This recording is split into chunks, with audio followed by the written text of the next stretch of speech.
Easter greetings to all. A saint is one who walks with God and lives for God. Today, Karma family is so excited to celebrate Saint Euprasia's feast day. Saint Euprasia was an Indian Carmelite nun of the Syro Malabar Catholic Church in Kerala. Saint Euprasia, the fragrance of Lord Jesus Christ, was popularly known as the Praying Mother. Every year on August 29, Kamajodi celebrates Saint Euprasia's feast day as the Grandparents' Day with great zeal and enthusiasm. We conducted various activities for them. The whole day, our school was filled with their happiness and blessings. On this great occasion, we should take a decision to follow our Venerable Mother's precious characters such as humbleness, kindness, love, dedication, involvement of prayer, simplicity, and sacrifice. On behalf of Kamal Jyoti, let me invite you to celebrate the feast day of Saint Euphrasia, the Praying Mother. Let's begin the celebration. Thank you.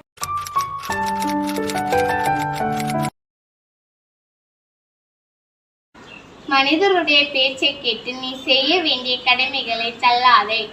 ஓ திவ்ய இரட்சகரே, உமது விருப்பம் எனக்கு போதும். என் இயேசுவின் அருகில் செல்வதே என பொறையாறுதல். யாரும் அறியாத ஒரு மறைவான வாழ்வை எனக்கு தர வேண்டும். Your family is close when they love and care. All they do together when they share happily. Hello everyone, this is Father Robin. Today is a great day for all of us that we celebrate a great feast. Feast of a small girl child born in the year 1877, October 17, called Rose. She did not have any special talent as such when she was a student. Later, she joined the CMC congregation founded by Blessed Chavara Kuriakos and became a nun. She lived beautiful 75 years, just executing the plan of God. She is none other than the nun, the saint, Saint Euphrasia, a praying mother. Now, a small girl child called Rose, how became a great saint in the Catholic Church, inspiring many people like you and me? Well, I recall Saint Don Bosco, who often tell the boys in the oratory, do the ordinary things in the extraordinary manner. Though Rose did not have any special talent as we prefer to have, she had the habit of praying. Consequently, she cultivated the nature of being simple, humble, meek, and loving. Mother Euphrasia had a special love for the students. She was always surrounded by the children, mainly during the examination, to seek a prayer support. She spent long hours praying for them before the Blessed Sacrament. Mother Euphrasia would often say that God has called her not to live a good life, but to live a most virtuous life like that of a saint. Well, what is virtue? Philosophers called Socrates, Aristotle, and Plato, they speak about virtue. They say it is a behavior that shows a high moral standard, doing what is right and not doing what is wrong. Yes, we read in the Bible, every good tree bears a good fruit. Matthew 7:17. You are all good children, and therefore you all bear good fruit. Shakespeare says, something lives in everything. Though Rose did not have any special talent, she had the habit of praying and became a praying mother. Remember, something lives in everything. Do ordinary things in the extraordinary manner. Sure, one day you all will click your destiny. Today, we also celebrate Grandparents' Day. Grandparents are here. They are the real heroes. They lived a great life, showing great example for all of us, imbibing their spirit. Let's wish these grandparents of ours greetings of this day. May Saint Euphrasia be a great inspiration and model for all of us to live the most virtuous life like that of a saint. Thank you. God bless you.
வணக்கம்.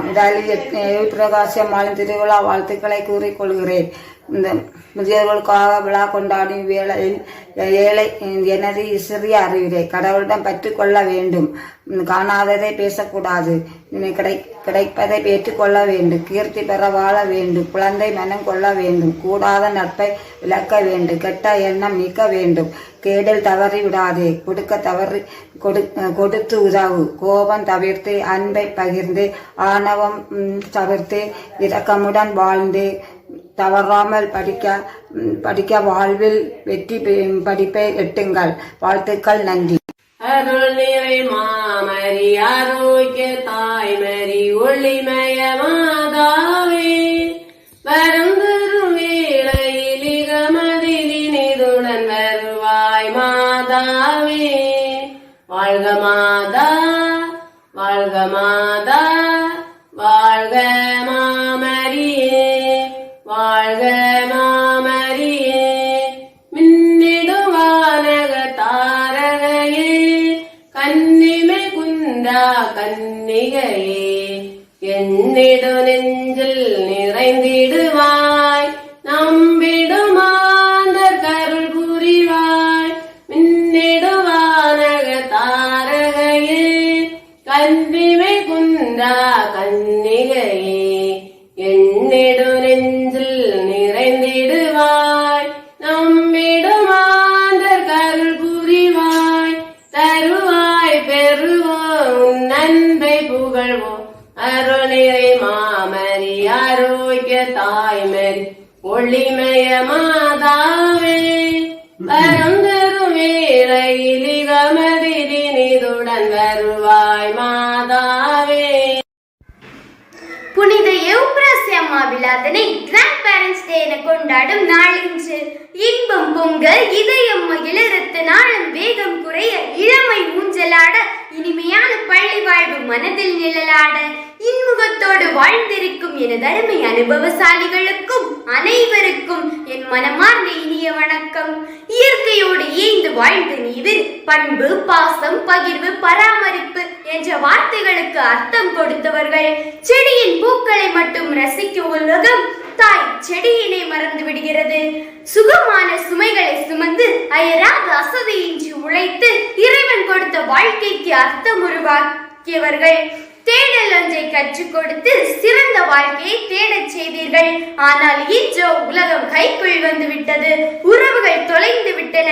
அடிப்படை வசதிகள் இல்லாத போதும் கூட சந்ததியினருக்கு நம்பிக்கை என்னும் ஒளியை ஊட்டி முன்னேற வழிவகுத்தீர்கள். பிள்ளைகள் செருப்பணிய முள்ளின் வன்மத்தை தாங்கி வயிறார மக்கள் சாப்பிட பட்டினியால் வாடி உயரக ஆடை தன் மகன் அணிய கந்தல் ஆடை அணிந்து மகன் கல்வி பயில கடன் வாங்கி மகன் சொகுசாக வாழ சொத்துக்களை விற்று தியாகம் செய்தீர்கள். இந்த தியாகத்திற்கு ஈடில்லை. ஊரார் வியக்க உறவுகளோடு பாரில் சிறக்க பாரங்களை சுமந்து அன்பை பொழிந்து ஆரவாரமின்றி இல்லறம் சிறக்க ஈடில்லா துயரேற்று வாழ்ந்து உங்களுக்கு விழா எடுக்கும் போது உள்ளம் நெகிழ்கின்றது. உங்களை மனமாற வாழ்த்தி வாய்ப்புக்கு நன்றி கூறுகின்றேன். அனைவருக்கும் இனிய எவ்ப்ராசி அம்மாவின் திருவிழா நல்வாழ்த்துக்கள். அன்பு குழந்தைகளே, உங்கள் அனைவருக்கும் புனித எவ்ப்ராசி அம்மாவின் திருநாள் தின வாழ்த்துக்களை தெரிவித்துக் கொள்கின்றேன். ஆகஸ்ட் 29 கார்மல் அன்னை துறவற சபையின் அங்கத்தினரான புனித எவ்ப்ராசி அம்மாவின் திருநாள் தினமாக கொண்டாடி வருகின்றோம். சிறுவர்களுக்கு எல்லா வகையிலும் ஒளி வீசும் ஒரு நட்சத்திரமாக திகழ்ந்தவர் தான் புனித எவ்ப்ராசியா. புன்னகை வீசும் புஞ்சிரியாலும் ஓயாத ஜபத்தினாலும் சிறுவர்களின் இதயத்தில் இடம்பெற்றவள் தான் புனித எவ்ப்ராசியா. தேர்வு நெருங்கும் வேளையில் சிறுவர்கள் அனைவரும் எவ்ப்ராசி அம்மாவை தேடி வந்து ஜெப உதவியை நாடுவார்கள். நாங்கள் தேர்வில் வெற்றி பெற எவ்ப்ராசி அம்மா எங்களுக்காக ஜெபிக்க வேண்டும் என்பார்கள். எவ்ப்ராசி அம்மா ஜெபித்தால் வெற்றி பெறுவது உறுதி என அவர்கள் நம்பினார்கள். ஜெபத்தின் தாய் என அனைவராலும் அழைக்கப்படும் எவ்ப்ராசி அம்மாவின் பரிந்துரை வழியாக இறைவனின் ஆசீரை நிறைவாக பெறுவோம். புனித எவ்ப்ராசி அம்மாவின் திருநாள் தினமான இன்று தாத்தா பாட்டி தினமாகவும் நாம் கொண்டாடி வருகின்றோம். அன்பு குழந்தைகளே, வயது முதிர்ந்த நமது தாத்தா பாட்டியின் அன்பினை அனுபவிக்க நாம் பாக்கியம் பெற்றவர்கள். அவர்களின் அறிவு கூர்மையும் அனுபவ வாழ்க்கையும் நமக்கு பல வாழ்க்கை பாடங்களை கற்றுத்தருகின்றன. எனவே நமது தாத்தா பாட்டிமார்களை அன்பு செய்வோம், அரவணைப்போம், அவர்களின் சொற்களுக்கு மதிப்பளிப்போம், அவர்களுக்காக தினமும் இறைவனிடம் வேண்டுவோம். அனைவருக்கும் புனித எவ்ப்ராசி அம்மாவின் திருநாள் தின வாழ்த்துக்களை உரித்தாக்கிக் கொள்கின்றேன். நன்றி, வணக்கம்.